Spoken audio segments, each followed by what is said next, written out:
Olá, o programa 40 Minutos está no ar, aqui pela sua Foz TV. Hoje entrevistando o bancário e agora escritor Abraão Ribeiro. Abraão, seja bem-vindo ao 40 Minutos. Muito. Você lançou esse livro denominado Céus. Foi agora no final do ano passado.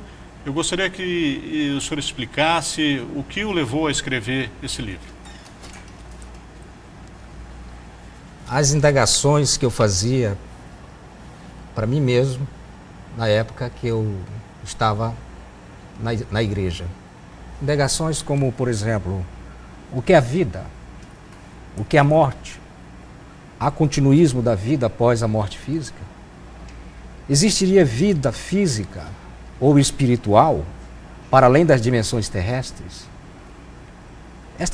Estes questionamentos ficaram muito tempo martirizando o meu inconsciente. Isso na sua adolescência? Exatamente. Ainda mais ou menos na faixa de 12 anos para 17 anos eu fazia esses questionamentos. Você falou quando estava na igreja. Na igreja. Você deixou de ir à igreja? Não deixei de ir à igreja. Como que ficou isso?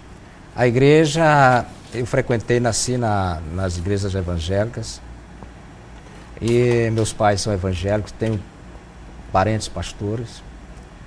E nos estudos bíblicos que eu fazia, fui encontrando essas indagações que me levaram a esses questionamentos.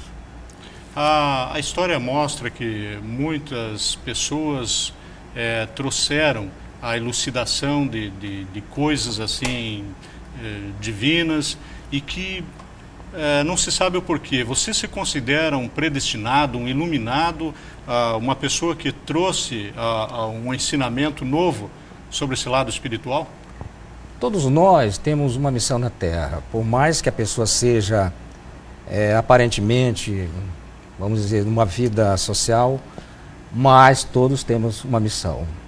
Esses questionamentos me levaram porque eu sempre gostei de reflexionar sobre as atitudes da vida, sobre os segmentos da vida. E por isso eu fazia esses questionamentos e Deus me iluminou esses questionamentos nos quais eu encontrei as respostas. Sim, e hoje você tem uma visão totalmente diferente daquela época e você é bancário também, você trabalha no Banco do Brasil. Exatamente. Como que teus colegas encaram esse teu lado espiritual?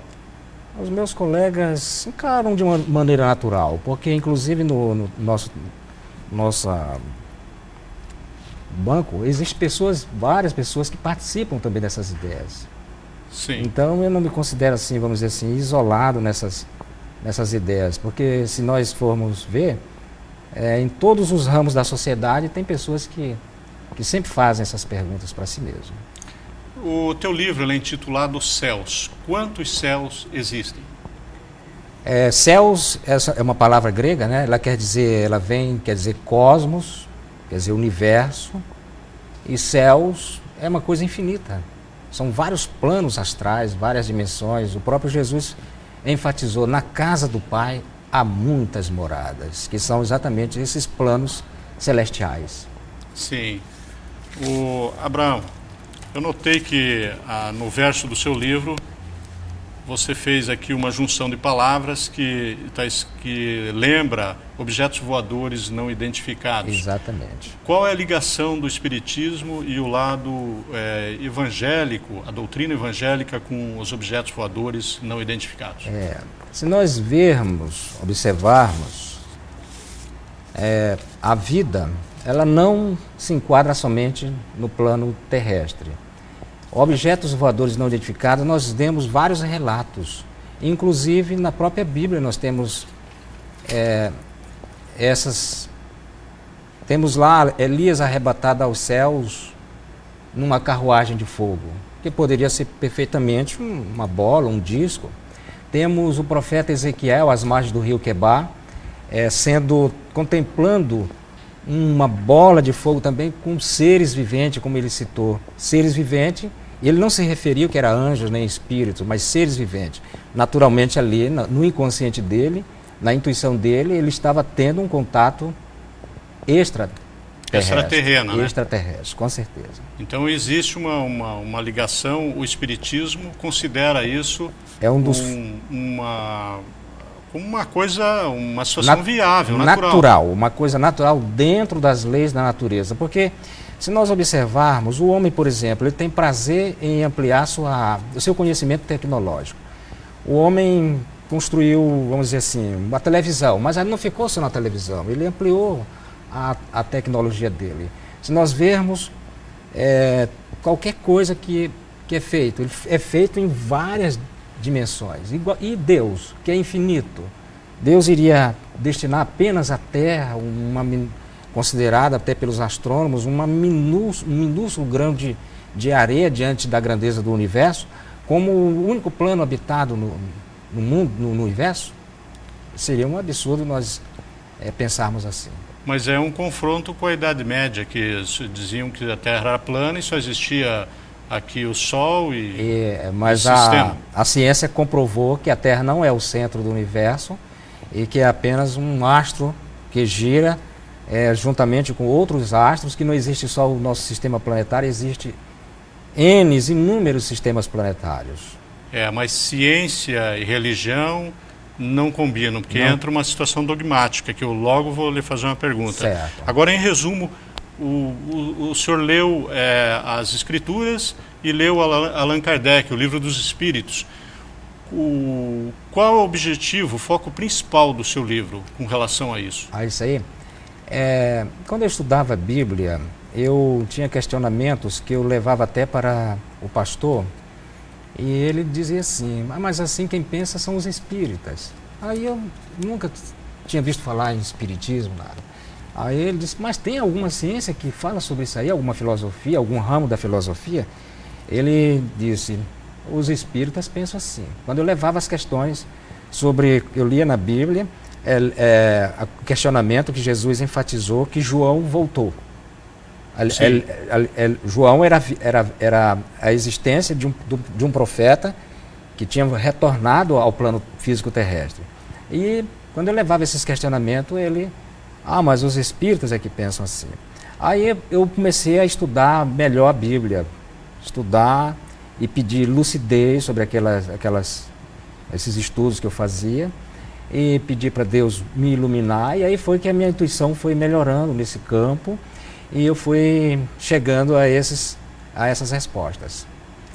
Antes disso eu estudei budismo, estudei esoterismo, passei também nas igrejas, eu passei em várias igrejas tentando encontrar essa resposta, mas foi exatamente dentro da doutrina espírita que eu me localizei melhor. E como você consegue conciliar essas doutrinas dogmáticas, tá? que nem não digo o espiritismo, mas os evangélicos, né? que buscam essa área, com o mundo moderno, com a ciência? O mundo moderno vai ampliar essas coisas. O homem vai deixar essas fronteiras,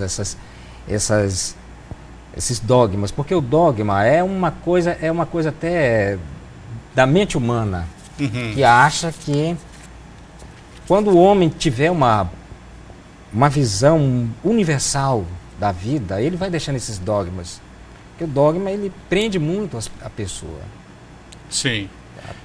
Se nós analisarmos, a maioria das pessoas vive na vida atual como se estivesse buscando constantemente uma salvação, como se estivesse num estado emergencial.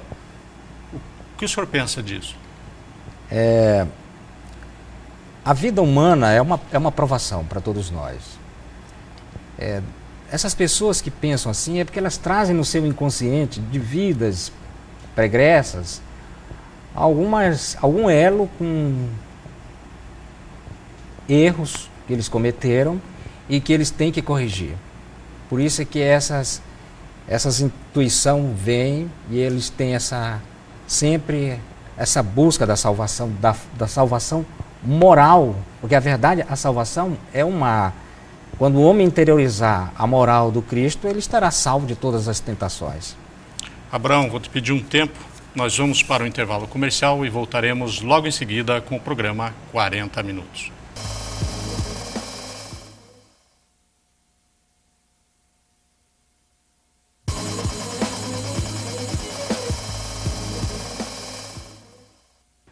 O programa 40 Minutos está de volta, hoje entrevistando o bancário Abraão Ribeiro, que escreveu o livro Céus. O Abraão, qual seria a lógica da existência do ser humano? Deus precisava de alguém para adorá-lo? Vamos dizer, ele estava sozinho no universo, e aí ele precisava de um ser inferior para adorá-lo. Quais foram os objetivos? Você tem uma resposta para isso? A lógica da existência do ser humano, claro que nada é por acaso. Penso, logo existo. Então a vida, ela começa de um átomo de luz e vai até as estrelas. E Deus fez a espécie humana para os espíritos evoluírem. É uma maneira que Deus estabeleceu dentro das leis do universo para que as almas atinjam a progressão através da evolução até chegar à perfeição sideral. Então, a lógica da existência humana é exatamente como se fosse um degrau. A Terra nada mais é que um educandário. Por isso é que nós vemos pessoas aqui no planeta com os mais variados níveis de provações. Pessoas que passam uns mais, outros menos, exatamente por isso, porque é um sistema de educação. E as diferentes religiões fazem parte desse ensinamento? Não. Dificilmente as religiões encaram por esse lado. Somente as filosofias nas áreas espiritualistas, esse ensinamento ele é mais profundo até no meio dos espiritualistas, dos budistas, que tem esse conhecimento exatamente dessa visão que a vida humana tem um fundamento. E para a pessoa, por exemplo, se as pessoas têm que seguir determinada religião, as pessoas que nasceram sobre os pais com uma religião e até os mais isolados que seguem a vida inteira aquele tipo de doutrina, existe punição para isso? Não, não existe. Deus jamais pune as pessoas. Agora, o que ele espera é que cada um cumpra a sua evolução. Porque tudo tem um fundamento, como já falamos. O homem já foi primitivo, viveu nas cavernas. Deus descortinou para ele a luz do progresso. E aí ele vai trabalhar a sua evolução. Se a Terra, o universo é um imenso educandário, qual é o objetivo final? O objetivo final é alcançar a perfeição. Quando o ser humano... A perfeição não seria Deus? Exatamente. A unidade com o Criador. O ser, ele vai evoluindo por várias dimensões, planos astrais, até chegar à perfeição sideral. Quando ele passar essa transposição, que isso aí pode levar milênios, aí ele entra na dimensão dos espíritos puros. Uhum. É o que a igreja chama de anjos. Os anjos passaram nessa mesma escalada que nós atualmente estamos passando. Menos os primeiros que foram criados assim já diretamente? Todos eles. Deus não fez nada diferente no universo. Tudo vem de um átomo até a grandeza infinita. No Evangelho, não sei, não está escrito que ele criou os anjos para os servirem? Para os servir. Mas, veja bem, é que quando nós surgimos, o nosso mundo, o planeta Terra, surgiu, no momento que surgiu, o homem deu consciência que existiam espíritos superiores, que são os anjos, ele achou que esses anjos sempre existiram. Como, de fato, eles não foram criados já perfeitos. Eles fizeram a sua evolução em outros planos astrais. O próprio Jesus disse: Pai, glorifica-me com a glória que eu tinha contigo antes que o mundo existisse. Então Jesus, naturalmente, já administrou a evolução de outros mundos antes da formação do planeta Terra. Sim. E o que significa pré-existência espiritual? A pré-existência espiritual significa a vida do espírito antes de entrar no campo material. Uhum. Então seria uma vida anterior. Nós temos um exemplo muito certo. A Bíblia é um livro que prova essa pré-existência. Por exemplo, quando João Batista nasceu como João Batista e foi denominado João Batista, filho de Zacarias e Isabel. Aí quando se fala no profeta Elias, Então, essa existência dele, desse espírito como Elias, é que se chama preexistência. A vida que ele teve antes. Então, todo ser humano tem uma preexistência. Sim. Tem uma preexistência. Uma dúvida. No Livro dos Espíritos, Allan Kardec tem uma parte em que ele tenta provar a existência de Deus. E ele fala que ali, que nada pode ser criado do acaso. Não seria concebível o homem ser criado dessa maneira. Mas aí fica uma coisa no ar. Como que um ser primitivo não pode vir do acaso e um ser superior pode? Deus, ele sempre existiu, porque se disséssemos assim que Deus foi criado, então, claro que ele foi criado por alguém. Então, ele sempre existiu. Essa questão está estudada no Livro dos Espíritos. Sempre existiu como um ser supremo, como a fonte suprema da vida, como o elo de todas as coisas, entender que é o Pai. O Pai, como Jesus falou, o Pai da criação. Ele sempre realmente existiu. Sim, mas aí estaria um dogma que teria que ser aceito. Funcionaria quase mesmo como no Espiritismo. Exatamente, como um dogma até da natureza. Porque, veja bem, se a natureza existe, alguém Sim. elaborou essa natureza. Se existe todo esse universo, alguma fonte o criou. E essa fonte chama-se Deus, chama-se onipotência, chama-se... Aí entraríamos num círculo vicioso. Voltaríamos no ponto de partida. Exatamente. Agora, no seu livro aqui, o senhor coloca que o universo é ordenado em hierarquias. Exatamente. Igual num quartel? Essas hierarquias, elas simbolizam apenas É como se fosse assim, vamos ver um colégio. O colégio tem... A criança tem primeiramente, para ser alfabetizada, vai passar no jardim de infância. Depois ela sai do jardim de infância e vai para o primário. Do primário vai para o nível médio. O nível médio vai para o ensino superior. Então essas hierarquias são exatamente esses planos. Esses planos que a alma, ou o espírito, ou ser, ou consciência, é importante saber que existe dentro do homem alguma coisa que sobrevive na matéria, com a morte orgânica. Sim. Então, essas hierarquias são exatamente essas dimensões, esses planos. E toda essa hierarquia tem a sua administração. Mas esses planos seriam outros planetas? Outros planetas, com certeza. Nós lemos, inclusive, se nós formos ver, são outros planetas, são outros planos astrais, outros mundos, outros céus. E vamos ver, por exemplo, se nós formos buscar dentro da religião, dentro da teologia, dentro da Bíblia, está lá em Hebreus capítulo 11, versículo 3, Deus criou os mundos, os planos astrais, sim, os cosmos. Certo. Ou seja, essas hierarquias é exatamente para administrar esses mundos.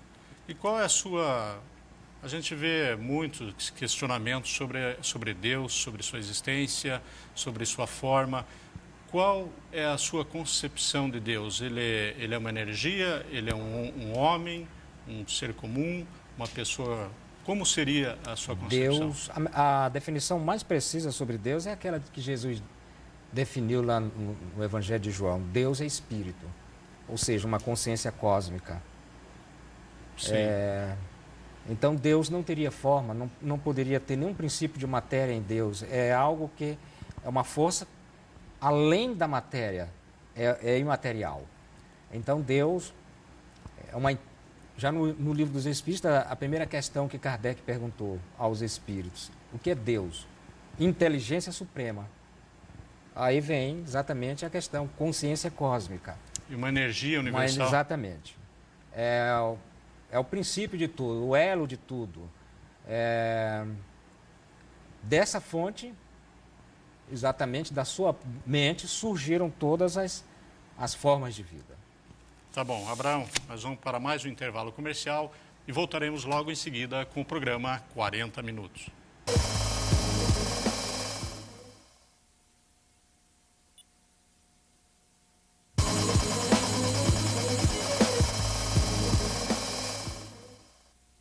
O programa 40 Minutos está de volta agora com seu terceiro e último bloco, hoje entrevistando o bancário Abraão Ribeiro.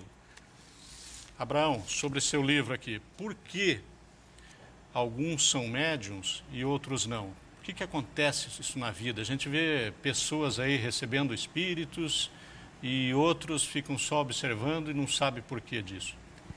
A mediunidade, ela é uma paranormalidade, mas ela está dentro das leis da natureza. Está enquadrada até nos dons do espírito. Uns podem ter a vidência para ver, outros podem ter a audiência, ouvir o que os espíritos instruem, que podem ser bons espíritos, podem ser espíritos da luz, anjos, como chamam. Outros podem receber essa energia superior para curar as pessoas. Outros podem falar até em línguas, receber essa chama de fogo, como diz lá o Evangelho, como desceu sobre os apóstolos, o dom do Espírito em forma de fogo. Então, a mediunidade é exatamente essa ponte, esse elo com a espiritualidade. E qualquer pessoa pode conseguir isso ou já é um dom natural e não tem mais jeito? Geralmente, quando ela é espontânea, é um dom natural. As pessoas também podem desenvolver o seu psiquismo, porque está dentro das leis da natureza e até da evolução psicológica do homem. E ela desenvolve buscando mais conhecimento? Buscando exatamente mais conhecimento, mais luz, como disse Jesus, conhecereis a verdade vos libertará. Através do estudo, da meditação, até da prece que a pessoa faz, você vai desenvolvendo a sua intuição. Sim. O seu sexto sentido, como fala a ciência. Certo. A luta material atual está cobrando da alma pesados tributos para a sobrevivência. Que tributos são esses? Os tributos são as provas que todos nós temos, uns mais, outros menos. Essas provas, elas são definidas no programa da evolução, antes do nascimento da criatura aqui no plano terrestre, e ela serve para evoluir a alma. É algo que já vem pré-determinado, essas provas. E por que as pessoas, assim, a maioria pelo menos, se agarra tanto aos bens materiais? É devido ao pouco conhecimento, talvez até a evolução, e as pessoas se prendem muito à matéria, acham que a matéria é tudo no universo, quando de fato a matéria é apenas um instrumento que Deus usa para que os espíritos possam evoluir.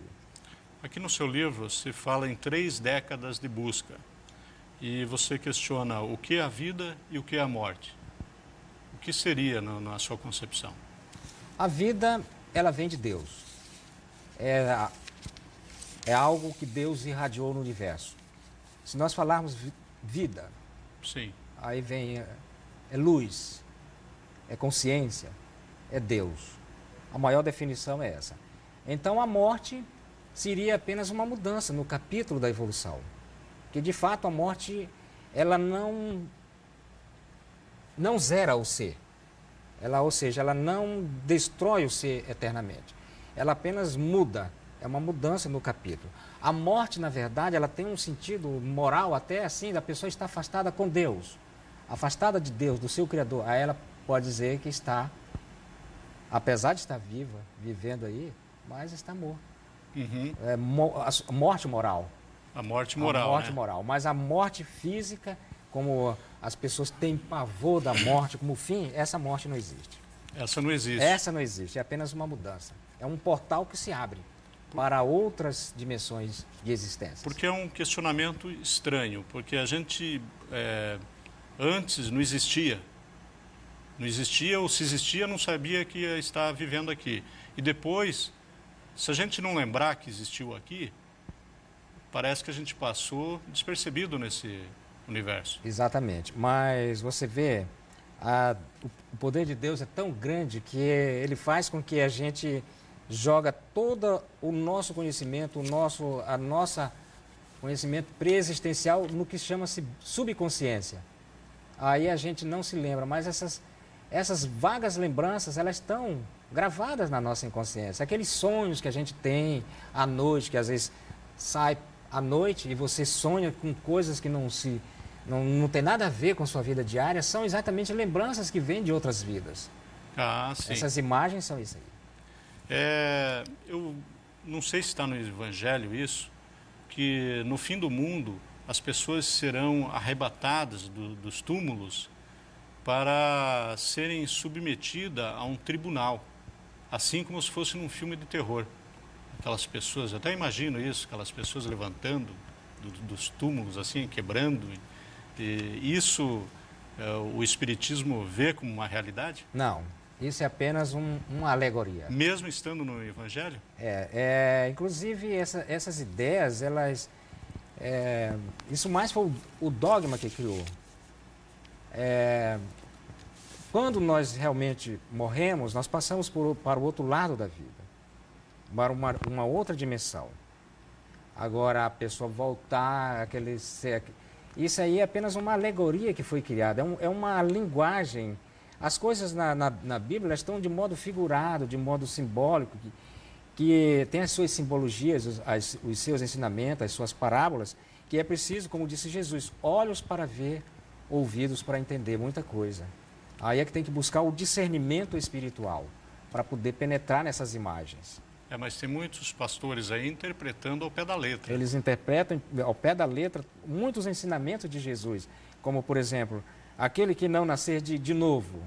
Jesus está ensinando as vidas sucessivas, voltar em outra existência, através de quê? Da água e do Espírito. O que seria a água? Matéria orgânica. Na época de Jesus, há mais de 1500 anos antes do Cristo, os gregos já ensinavam que toda a vida tinha sido originada nas águas.